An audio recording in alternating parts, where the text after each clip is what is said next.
yung mga institusyon natin. Pinag-uusapan pa ba natin ngayon dito? Yung furniture, hindi na. Pinag-uusapan pa ba natin dito kung makukonvict o ma-acquit Ayun nga. si Vice President Sara? Pag-uusapan pa ba natin dito kung sino ang next Senate President? Pagka ganito ng kalagayan ng bansa natin? Oo nga. Doon nila tayo dinadala, Sen. Oo. Sagutin ko po yung punto nyo.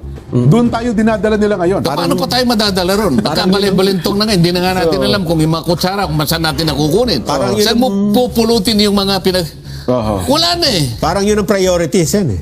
Ang ibig lang nating sabihin dito, kahit ano pang gawin pan-distract.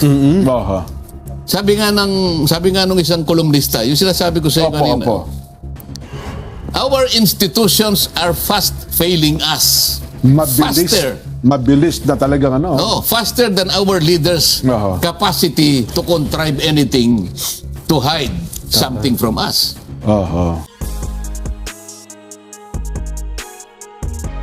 Mas mabilis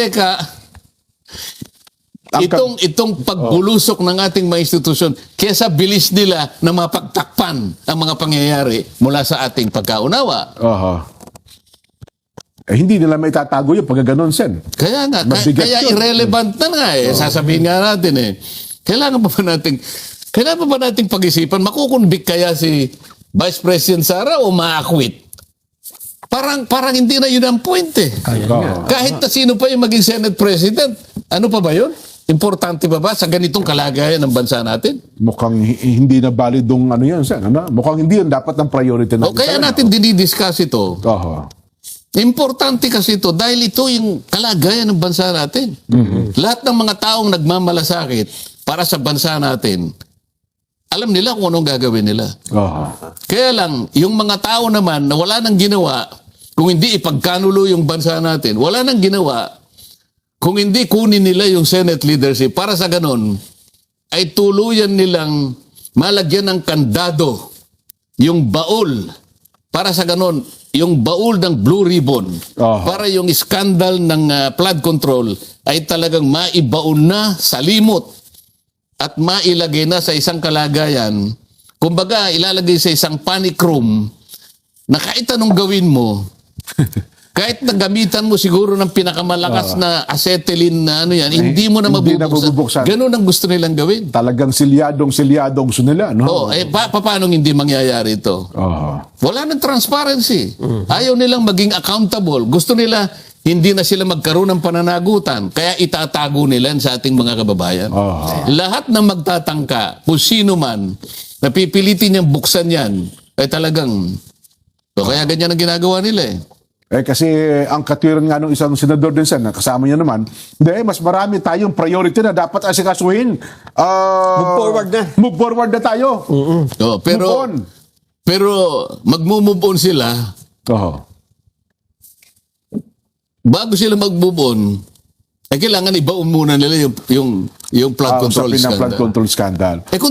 Kung talagang ang inyong kagustuhan ay pagsilbihan ng mamamayan na talagang nadisgrasya, pinagsamantalahan sila. Pera po nila ito, para sa kanila ito. Ito naman ang dahilan kung bakit kayo nandyan, para paglingkuran sila. Ninakawan nyo pa sila. Ito ang ayaw nyong pagtuunan ng pansin. Anong mas mahalagang bagay ang iniisip nyo magagawa nyo pa para sa kanila? Samantalang ito hinihintay nila. Bakit ayaw ninyo? Ay, malinaw naman ang dahilan dyan kung ba't ayaw nila eh. Kasi sila yung makikilala. Sila yung mananagot. Alam na po nila kung sino-sino kayo eh. Panahon na lang po hinihintay eh. Tukoy na naman nila yan eh. Panahon na lang. So, ginawa nila ito para masiguro lang nila na wala nang uungkat ng bagay na ito kahit sino. Ayan yan. Na kung ano man ang mangyari. Ikukulong kita, kanya. Subok-subukan mo nga na yan, ikukulong kita. Sabi naman nung isa, sige, kulong nyo. Bueno. Di ba? Ay, nako. Iniisip namin talaga may mangyayari at mangyayari. Saan pa? Paki-expand nyo nga na konti. Pakidagdagan nyo. Yung punto na ang gobyerno ang tutukoy ng burden of proof Doon sa isang bata? Paano po ibig sabihin nun? Kasi hindi ba yung criminal case kasi people People of the Philippines versus Juan de la Cruz, etc. Opo. ang magpapatunay ang estado eh. Okay. Di ba? Opo. Ang pananagutan lang ng depensa Oho. yung Tututulan po niya. Guilt beyond reasonable doubt. Opo. So pag nakakita lang siya ng isang Gahiblang reasonable doubt. Opo. Papawalang sala. Absuelto. So doon ko pinapaliwanag na paano kung talagang may discernment yung bata. At pagkatapos niyang ma-discern yung consequence, ginamit niya yung discretion. Hindi, wag na lang. Opo. Magtatalo yung kalooban niya. Pero kasi meron siyang discretion na gawin o hindi. Kasi may discernment siya. Gaya nung nangyari sa Tacloban, Nelson, kasi yung 15 Eh anyos, di lalo na yon 15 na tsaka 14. isang 14. Yung 15 kasi, parang 15 years old mahigit. Magsi-16 na yata eh. Yung isa naman, 14 anyos, papunta pa lang ng 15. Pero nag-uusap sila. Nag-uusap po. At alam mo kanilang gagawin. Alam mo kasi consequence. At yung isa, mas maraming binaril, das mababa yung kanyang Yung 14 anyos. yung gulang. Yes po. Dalawa yung nabaril nung isa lang ata. Opo. At yung 14 ang mas maraming alam sa batas eh. Yun, Kasi yung nagsasabing hindi tayo makukulong dito eh. Not necessarily mas marami siyang alam. Alam niya na mas mababa yung kanyang edad. Kaya makikita opo. niya na, hindi, kanya, kahit na mas kasi ikaw, baka ikaw, ako hindi eh. Kasi sa 15 baka mamaya Makakasuhan kanya, baka kanya borderline ito eh. Pero ako 14, libreng-libre ako. Maaring ganun ang isip niya eh. Nangyari nga. Ito nangyari. Ngayon pa, Wala nga siyang nag-uusapan, kaso. walang anumang may kakaso doon sa 14 anyos. Kundi, ang gagawin lang daw po ay isa sa ilalim sa rehabilitation sa pasilidad sa ilalim ng DSWD, Sen. Ayun ang batas eh. Yun. Anong gagawin mo? May pananagutan dyan, yung ama, yung civil liability.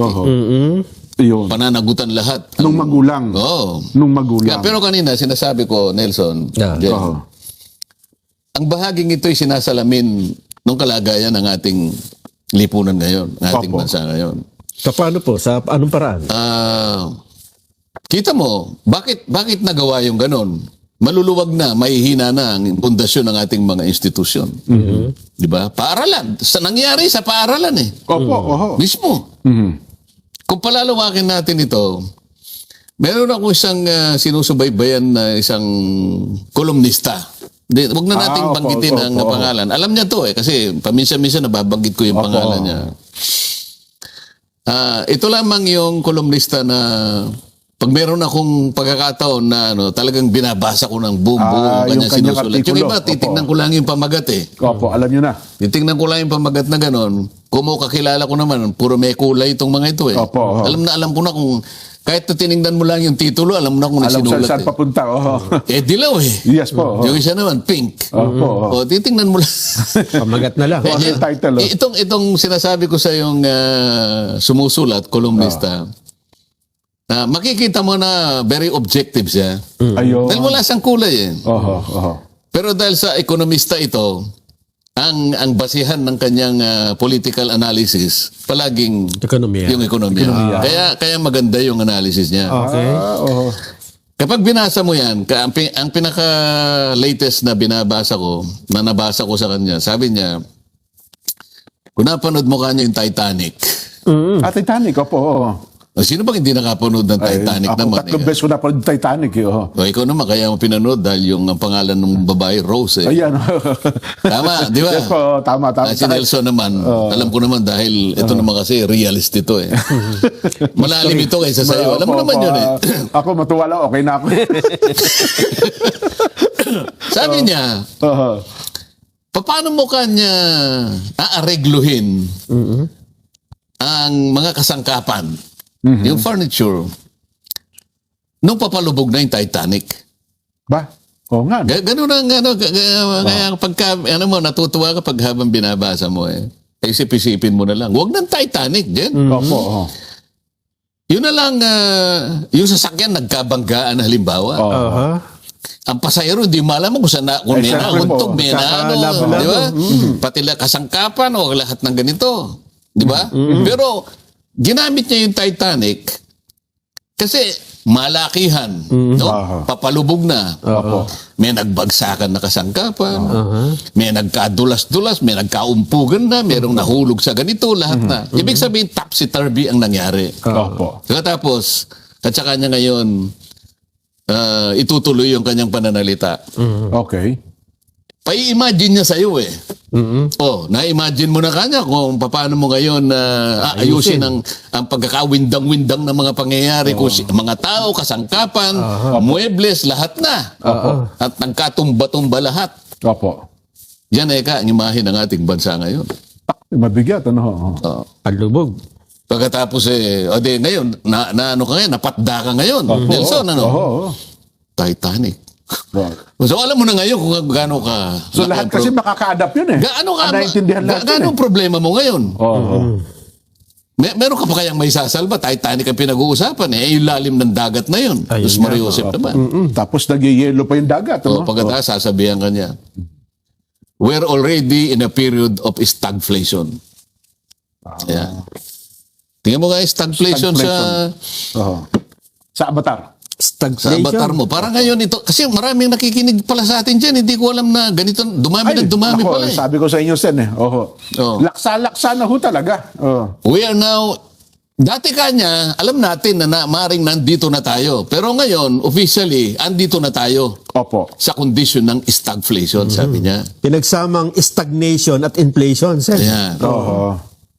Ibig sabihin, sabi niya, ng stagflation, isa itong kondisyon ng isang bansa na kung saan kanya yung yung tatlo kanyang headwinds Opo. para sa kabuhayan ng isang bansa ay nagkasama-sama. Ang mahirap nito kanya, tatlo pang nagsama-sama eh. Sana man lang, kung yung isa, kinakalaban niya yung isa, at yung isa naman umaawat. Ito, Hindi eh. nag-join force. Oo. Itong tatlo, sabi niya, sabay-sabay na lumitaw sa iisang pangyayari. Nako. At ang bawat isa ay nagtutulungan, hindi para igupo ang bawat isa sa kanila, kundi para palakasin ang bawat isa. Oo. Yun ang stagflation. O ano itong mga to? Isang bumabagsak na kabuhayang pambansa. Isa yun. Ayan. Pagkatapos, yung pangkalahatang presyo ng bilihin. Ito yung inflation. Opo. Pagkatapos kanya, yung kawalan ng hanap buhay. So, sabi niya, nabasa niya siguro yung discussion report nung nasa Congress pa kasi ako, Jem. Opo. Nelson, meron kaming tinatawag na CPBRD. Ito yung Congressional Planning Budget Research Department. Okay. Na kung saan yung kanilang discussion paper, talagang sinabi na nila that the Philippines is now under stagflation. So officially, ganitong kalagayan Yun talaga estado. ng ating bansa. Akalain mo, yung pagbagsak ng economy, last year, Jen, Nelson, ang ating ekonomiya ay tumaas lamang ng 4.8%. Last year, 2025. Kabuuan na ng isang taon yun. Isang taon na, oo. Ang forecast natin, 6.8. 5.5 to 6.5%. So, hindi natin na-hit yung target. Opo. 2026, Jen. Okay? First quarter, ilan ang ating growth ng GDP, Nelson? Nasa 4 lang, sen eh. Pababa eh. Ngayon, 2.8%. 2.8. Kalahati pa pala binagsak. Kailangan palagi mong kinukonsulta yung avatar mo. Yun na Okay? yung ano, 2.8%. economic growth. 2.8%. First quarter. Okay? Hindi Ang forecast mo sa ngayon, dahil sa matindi na, ang forecast nila is 4% to 5%. Binaba na nga, sen eh. So 2.8. Ito ngayon, wala silang makita na kondisyon na tataas pa ito ang 2.8%. Oh, so pinag-uusapan natin economic doldrum. Bagsak. Okay, ngayon, unemployment. Ang taya sa employment dapat para maging maluwag ang buhay ng ating pambansang pangkabuhayan. Dapat sana yung unemployment nasa 2 to 2.5% lang. Yun ang parang acceptable. Mga 2 milyon siguro, 3 milyon. Ngayon, ang ano nila is 5%. Wow. Ang taya nila ngayon is 5%. Oho. Ang ating inflation rate, dalawa yan, isang banner inflation, isang core inflation, dapat nasa 4%. O ang taya nila ngayon is 8%. Taas. So stagflation. Sino ngayon ang nasa kalagayang gipit na gipit? Ang mamamayan natin. Totoo po yan. Oho. Ngayon, bukod sa stagflation, meron pa siyang ginamit na isang salita. Polycrisis. Polycrisis naman. Oho. O yung lang poly, alam mo na ibig sabihin ng poly. Multi-crisis. Tapos, mayroon Oh, ibig sabihin, pagka sinabi mong poly, marami yan. marami, sabay-sabay. Crisis, ibig sabihin, maraming krisis Opo. na nagsama-sama na naman. Sabay-sabay na naman. Oho. Sabay-sabay na dumating sa buhay ng ating bansa, hindi ngayon malaman kung paano ang gagawin. Diba? Halimbawa yung inflation dyan, pangkaraniwan, ang central bank pumapasok dyan. Opo. Para lang ma-address ang inflation, pangkaraniwan na ginagawa ng central bank, ini-increase nila yung interest rate. Yes. Oho. Okay? So, hindi na ganun kasimple ngayon. Dahil nga polycrisis eh. Bawat galaw mo ngayon, May epekto sa iba. merong epekto. Pangkaraniwan ng isang halimbawa rito, yung isang taong napakaraming sakit, ano? Sa dami ng iniinom mong gamot, yung iba nagagamot, yung iba naman nagiging Trigger. nati-trigger naman ibang sakit. Ganito eh. May Ganito side effect pa nangyayari. Opo. So pinigil mo yung interest rate, Oho. magiging stagnant naman ang economy mo. No, wala mag-invest eh. Okay. Mahal ang pag-utang. Oo. Pagka naman yung public spending kasi stagnant ang economy mo. So ang gagawin ng estado, mag-stimulate siya ng public spending. Ano naman ang resulta niyan? Inflation. Dumami yung pera in circulation. Parang perang hapon na lang eh. Walang balor. O, di ba? Napakababa Nung ng panahon balor. na nga po, 2 sakong pera. Bibili ka ng isang kalabaw, 10 sako ng pera ang dala mo. Oho. So, ganito yung kanyang pagdidescribe. Alam mo ito, Jen, ako alam ko na. Kaya ko lang naman binabanggit ito. Merong isang analyst na siya rin nakikita niya eh. Oho. Kaya natin dinidiscuss ito. Hindi para sabihin natin na, hindi naman impartial si Sendan. Hindi. Yung sinasabi ko, kinokode ko yung sinasabi nitong political Nung, analyst political na to. analyst at saka Na ang kanyang discipline, economist ito eh. Opo. At saka parehas ito. Neutral Wala ito. siyang kulay. Oho. Kaya sabi ko nga sa inyo, bago ko babasahin ng isang manunulat, titignan ko muna, yellow to eh. Ang binabasa ko lang yung title. Alam Kasi niyo na. pagbasa mo ng title, alam mo na yung sinulat niya eh. Oho. At saka Yellow eh. Tsaka yung sinasabi niya ay may mga basihan ng mga balita. Meron siyang basihan. Halimbawa, Oo. bakit nga ganito nangyari? Pupunta siya doon sa isang pamantayan. Sabi niya, public satisfaction. Yan. Gaano kanya ang satisfaction? Ang satisfaction sa Tagalog? Satisfaction. Yan naman ang hirap naman sa inyo. Kasi Minsan lang ako magtatanong sa iyo, hirap hindi na pa kami kayo. sanay magtagalog eh. Kasapatan. Hindi kasapatan. Diba? Iba yung kasapatan sa satisfaction. Satisfied ka, di ba? Na Kasiyahan. Ganun na lang. Ito si Writer 4 eh. Kasiyahan pampubliko. Kasi kapag ka nasisiyahan ng publiko, Oho. acceptable lahat ang ginagawa Tama. ng bansa, sa bansa, ng leader ng bansa. Okay. Kinuha niya ngayon yung Public Satisfaction Index sa ASEAN. Apo. Ang ASEAN ay binubuo ng 11 bansa. Ngayon, sa ngayon. Opo. Okay. Tiningnan niya kung ang pag-uusapan nga niya yung public satisfaction rating, nasaan ang bansa natin? Oho. Isipin mo, out of 11, 11. pang 10 tayo eh. Nako, nasa dulo. Oho. Out of bill. Alam mo kung magkano yung index natin? 32%. Oho. Sino yung mas mababa lang sa atin? Isa lang ang tinalo natin eh. Jen, Nelson. Malamang ano yan? Timor-Leste. Hindi. Hindi naman. Matatagal sa Timor-Leste, baka ba? akala mo. Public satisfaction ang pinag-uusapan. Public satisfaction. Pag public satisfaction, Oo. yung pagtingin ng mamamayan sa kanyang Oo. governing leaders. Sabihin na sisihan sila sa kanilang gobyerno, satisfied eh. Oo. Yung ating leader ata ngayon, Negative 13 po noong nakaraan. 15 15 na ngayon. 15 tapos naging negative 12. Oho. So sabi nila, from negative 15 to negative 12, merong improvement, sabi niya. Nag-improve ng Nelson, 3%. Oho. Kapag ka parehong negative, hindi improvement ang tawag doon. That is a confirmation. Bababa yun. Confirmation yun. Aha. Natutuon talagang yung pagtitiwala, yung public satisfaction talaga, sad-sad. O ano yung nasa ilalim natin? Myanmar, Sen. Myanmar. Opo. 28%. Oho. Myanmar, yan dating Burma ba yan? Oo. Dating Burma. Eh, paano namang hindi 28%? Oo. Ang kalaban ng mamamayan, yung gobyerno mismo eh. Doon sa Yun na nga, Myanmar. oo. Kaya 28%. Oo. Eh, tayo ang kasunod. Oh. Mabigat. Sino yung pinakamataas? Alam mo na Nelson to eh. Singapore. Oh, magkano? 75. Oh. Bakit